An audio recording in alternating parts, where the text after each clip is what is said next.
A gente segue ainda falando sobre esse assunto. A inclusão de crianças autistas nas escolas é um tema fundamental para garantir um ambiente de aprendizado acessível e acolhedor. Para a gente entender melhor esse processo, como é que ele acontece, os desafios enfrentados não só pelos pais, pelos professores, estamos recebendo ao vivo, nos estúdios do Jornal de Picos, a neuropsicopedagoga, a senhora Cássia Silva. Boa tarde, Cássia. Seja muito bem-vinda ao Jornal de Picos. Boa tarde. Eu agradeço a oportunidade e, de já, parabenizo pela iniciativa, que é muito importante.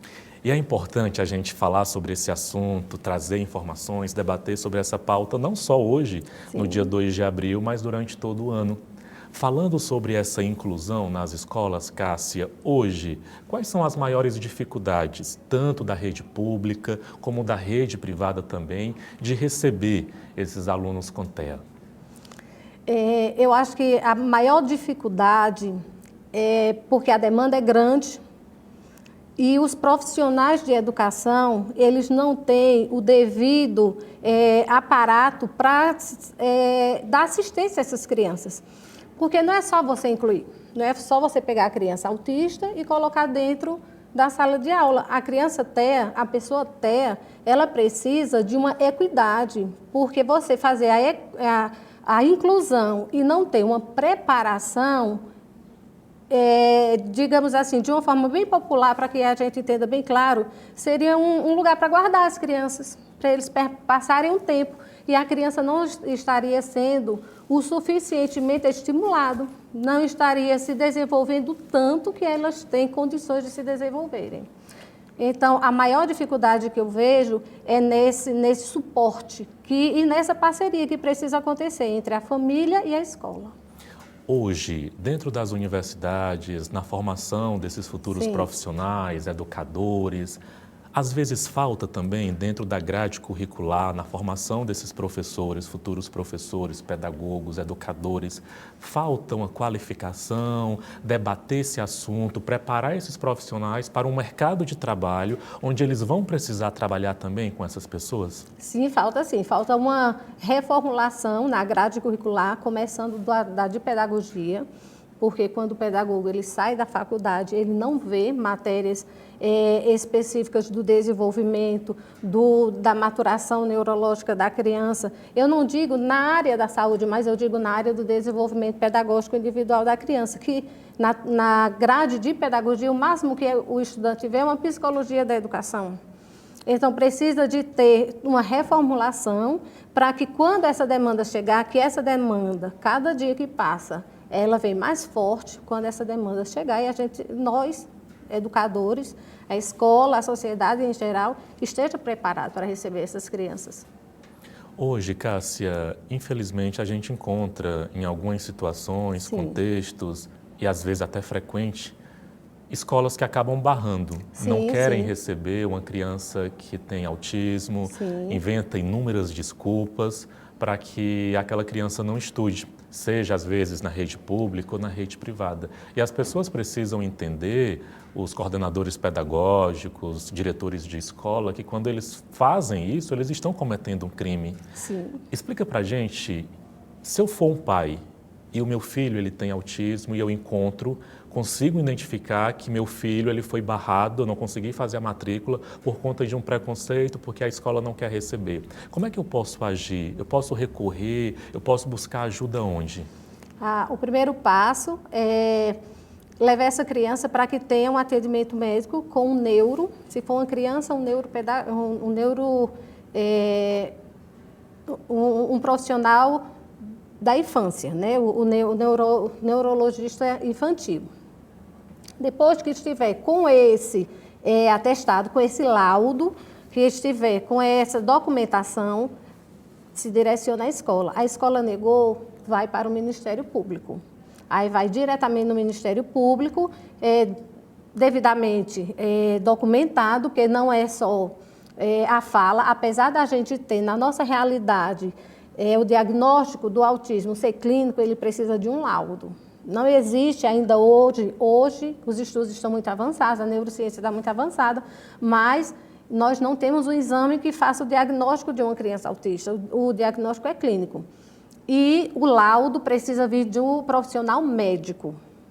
Aí, o pai devidamente laudado, documentado, vai se direcionar ao Ministério Público com o endereço da escola, de preferência com alguma coisa escrita que a escola deu, que eu acho muito difícil na primeira visita a escola dizer assim de forma documentada que não quer, vai ser uma conversa mais, digamos que formal.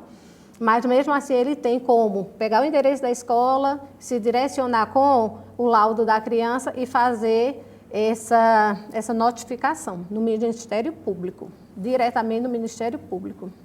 E, Cássia, é uma situação delicada e a gente reflete, porque você imagina um profissional quando ele é formado, um pedagogo, um professor, e às vezes a gente encontra alguns diretores de escola que eles têm essa formação educacional, uma formação humana, e quando a gente encontra essa resistência, não é algo contraditório, porque a escola a gente imagina, e na primeira infância a gente imagina que seja um local de acolhimento, que vai ajudar os nossos filhos a se desenvolver, e quando você se depara com uma escola que quer negar isso para o meu filho, a gente reflete muito sobre isso.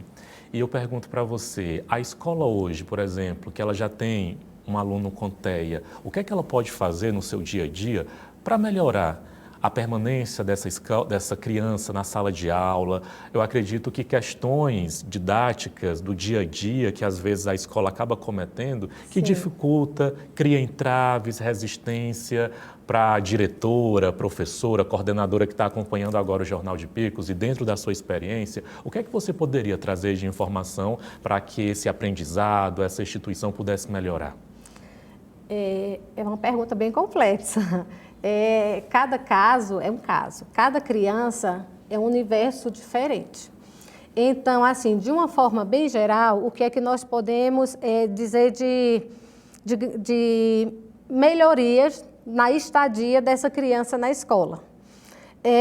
A criança que é laudada TEA, ela tem direito de ter um acompanhante, o acompanhante pedagógico fornecido pela escola, desde que no laudo o profissional médico diga com clareza que essa criança precisa desse profissional de apoio. E também a criança ela tem o direito de provas adaptadas, tarefas adaptadas, localização dentro da sala de aula, onde ele se localiza, dependendo do tipo de comorbidade que acompanha essa criança, porque normalmente o TEA ele não vem só, ele vem acompanhado de alguma comorbidade, vem com alguns casos de epilepsia, seletividade alimentar, vem com alguns tipos de estereotipias, com flipzinho no dedinho, vem com algumas comorbidades que prejudicam a socialização da criança. Então, dependendo do tipo de necessidade da criança, ele tem uma localização mais específica na sala de aula, próximo do professor, que possa ver a boca do professor, possa ver o seu gestual, que fique um pouco mais afastado dos corredores, das janelas, do acesso, que seja distratores, que distraiam essas crianças no momento da aprendizagem. Tem direito à adaptação de provas, de tarefas e também na questão do acompanhamento do professor. Cássia, nessa reportagem que nós exibimos agora, a gente observava na fala emocionada da nossa entrevistada o quanto que às vezes também isso pode ser sequelas, às vezes de situações, e a gente sabe que o pai sofre junto, né? A mãe e o pai sofrem junto. Você não quer ver o seu filho destratado, sofrendo preconceito, e as mães atípicas, muitas vezes, elas absorvem muito isso.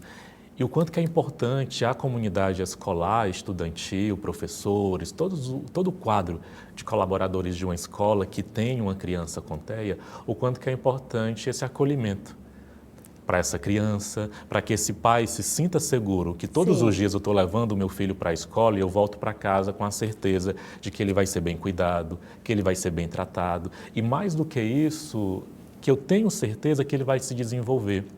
A nossa entrevistada falava a respeito disso, uma pessoa com TEA, ela pode crescer, claro, um adulto produtivo, ela pode aprender, se formar, ir para uma universidade, e tudo parte dessa educação.